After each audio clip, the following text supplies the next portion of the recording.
Hola, les traigo otro nuevo video, igualmente de los temas de obstetricia.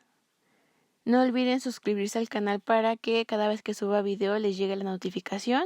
Igualmente les dejo las redes sociales para que se metan. Todos los días estoy subiendo contenido, ya sea en infografías, casos clínicos, cualquier cosa que yo tengo en las guías que tengo guardadas y en los bancos de preguntas. Entonces comencemos con el tema de hemorragias del primer trimestre. Solamente me basé en el aborto, ya que recordemos que las hemorragias del primer trimestre son aborto, embarazo ectópico y enfermedad trofoblástica. Para realizar un video lo más corto posible y rápido, solamente me basé en aborto. Ya en mi canal de YouTube tengo el tema de embarazo ectópico, que subí semanas anteriores, y posteriormente voy a subir contenido de la enfermedad trofoblástica. Entonces comencemos. ¿Qué es el aborto? Es la terminación espontánea provocada de la gestación antes de la semana 20, contando desde el primer día de la última menstruación normal o expulsión del producto de la gestación con peso menor a 500 gramos. Entonces, punto clave, antes de la semana 20 es un aborto o bien un peso menor a 500 gramos. Ok. Entonces, más del 80% de los casos ocurren antes de la semana 12 y esto se va a denominar aborto precoz. Y se va a denominar aborto tardío si sucede entre las semanas 12 y 20. Etiología, tenemos diferentes factores. La causa más frecuente de aborto en la población general es la presencia de anomalías ovulares, siendo las alteraciones cromosómicas el 50 a 60% de ellas. Y tenemos a la trisomía autosómica, que es la más frecuente, y la frecuencia aumenta con la edad materna. La monosomía X o el síndrome de Turner se va a asociar a edad materna más joven, y las triploidías y tetraploidías.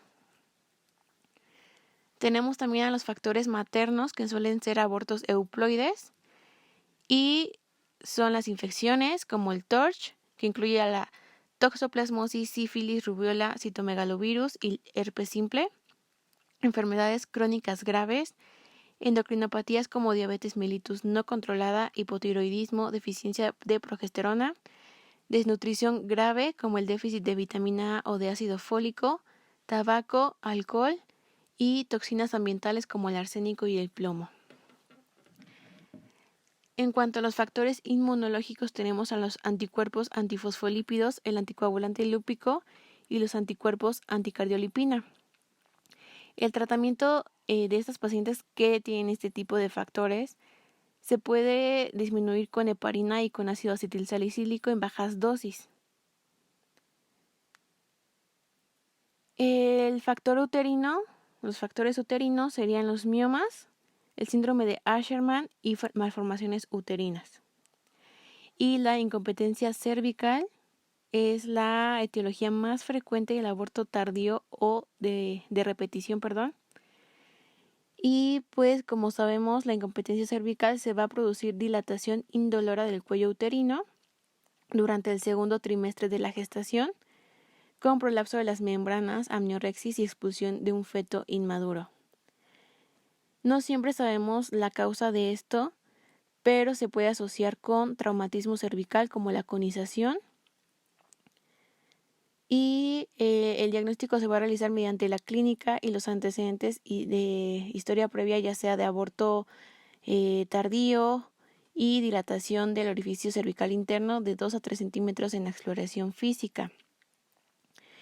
Y el tratamiento va a ser con cerclaje entre la semana 14 y 16 y pues se va a retirar el cerclaje a la semana 38 o antes si se va a desencadenar el trabajo de parto.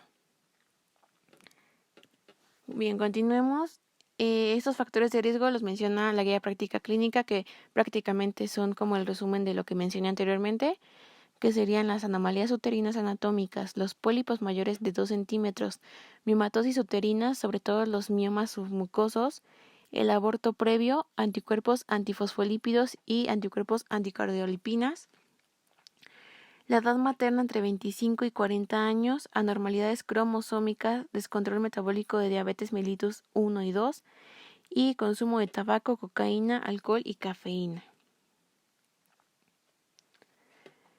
El cuadro clínico, aquí menciono prácticamente las definiciones de los tipos de aborto, pero también obviamente la característica clínica. La amenaza de aborto es vamos a tener aparición de una metrorragia en la primera mitad de una gestación.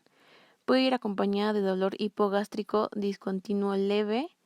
Es muy frecuente, ya sean el 20-25% de las gestantes. El orificio cervical interno permanece cerrado y por ecografía se confirma la vitalidad embrionaria o fetal. Aquí lo más importante es aclarar que en amenaza de aborto el orificio cervical interno va a estar cerrado. Es un punto importante. El aborto inevitable, también se llama inminente o en curso, vamos a tener una hemorragia vaginal, que sería aquí en la primera imagen de amenaza de aborto tenemos el orificio cervical cerrado, como podrán ver. En el aborto inevitable, inminente o en curso, vamos a tener hemorragia vaginal y el orificio cervical interno va a estar abierto como consecuencia de la dinámica uterina. Entonces aquí en esta imagen que nos regala el CTO podemos ver más o menos cómo está el orificio cervical interno abierto. El aborto consumado completo ya se ha producido la expulsión total de los restos. Pues aquí prácticamente nos ejemplifica un aborto completo. El aborto consumado incompleto, las contracciones uterinas han terminado y hay expulsión de partes ovulares, pero el útero no está vacío.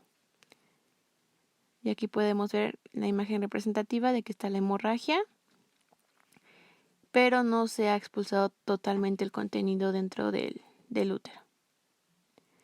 El aborto diferido es en el que se ha producido la retención de una gestación no evolutiva en el útero durante varias semanas. En este tipo de aborto van a existir riesgo de coagulopatías y pues prácticamente se le va a llamar aborto diferido cuando se detecta muerte embrionaria o su ausencia antes de que comience un aborto en curso.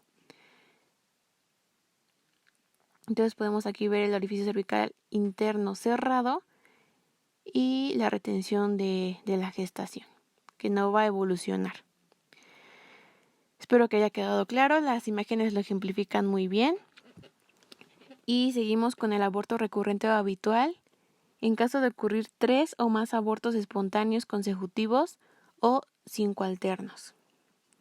La guía práctica clínica nos menciona 2 consecutivos, pero el CTO nos menciona 3. Yo creo que no varía mucho, pero es importante que varía entre 2 o 3 abortos consecutivos. Y pues aquí está una tabla diferencial que me pareció igual muy importante que viene en el CTO, que nos diferencia entre la amenaza de aborto, el aborto en curso y el aborto diferido. En la amenaza de aborto va a haber metrorragia escasa, en el aborto en curso abundante, y en el diferido pues puede variar. El dolor igualmente en la amenaza de aborto va a ser leve, en el aborto en curso intenso y en el diferido varía. En cuanto al cervix, el orificio cervical interno, la amenaza va a estar cerrado, en el aborto en curso abierto y en el aborto diferido cerrado. Y en la ecografía también algo muy importante, en la amenaza de aborto va a haber un embrión normal, va a estar vivo con latido. En el aborto en curso solamente se van a observar restos del embrión o simplemente no se pueden observar. Y en el aborto diferido vamos a encontrar al embrión muerto, es decir, pues sin latido cardíaco. Diagnóstico. El ultrasonido transvaginal va a ser un estudio para confirmar el diagnóstico. Las determinaciones seriadas de gonadotrofinas coriónicas humanas y progesterona pueden ser requeridos para establecer el diagnóstico definitivo igualmente.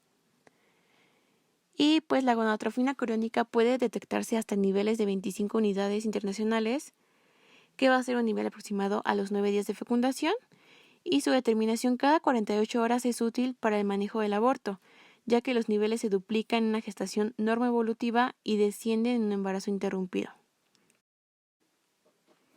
Y por último, en cuanto al tratamiento, para la amenaza de aborto, ningún tratamiento ha mostrado verdadera eficacia. Se suele recomendar reposo relativo y abstinencia sexual.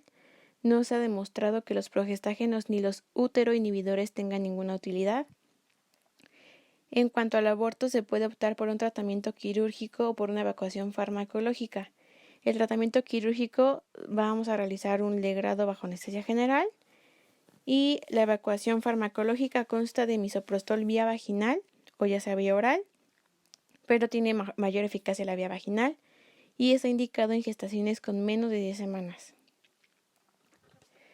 Tenemos al legrado uterino instrumental, que está indicado cuando existe sangrado excesivo y persistente, inestabilidad hemodinámica, evidencia de tejido retenido infectado, sospecha de enfermedad trofoblástica gestacional y una altura uterina mayor o igual a 12 centímetros y dilatación cervical mayor o igual a 1 centímetro. Y algunas complicaciones en general son perforación uterina, lesión cervical y trauma intraabdominal. Las indicaciones para realizar una MEU es un tratamiento, más bien es el tratamiento del aborto en cualquiera de sus variedades, siempre y cuando se tenga una altura uterina menor a 11 centímetros y dilatación cervical menor o igual a 1 centímetro. Y en cuanto al aborto séptico, hasta 6 a 8 horas después de iniciado el tratamiento antibiótico. Hay que recordar que tanto en el LUI y en el AMEU vamos a dar antibioticoterapia profiláctica con doxiciclina 100 miligramos una hora antes de realizar el procedimiento y posteriormente 200 miligramos después del procedimiento. Entonces hay que tenerlo muy en cuenta el tratamiento antibiótico en estos dos tipos de tratamiento quirúrgico. Y algunas complicaciones en general del aborto son la coagulación intravascular diseminada, el aborto séptico, que se debe llevar a cabo el legrado inmediato y tratamiento antibiótico de amplio espectro, que les mencioné que es la doxiciclina, el síndrome de Asherman, que son sinequias uterinas postlegrado, y una perforación uterina durante el legrado. Ahora sí, llegamos al fin del video. Espero que les haya servido para su repaso. Si tienen algún comentario, algo que tengan que complementar, me lo pueden dejar en mis redes sociales. Y en el resto de la semana estaré subiendo más contenido para terminar rápidamente ya con esto de ginecología y obstetricia y seguir con los temas de pediatría.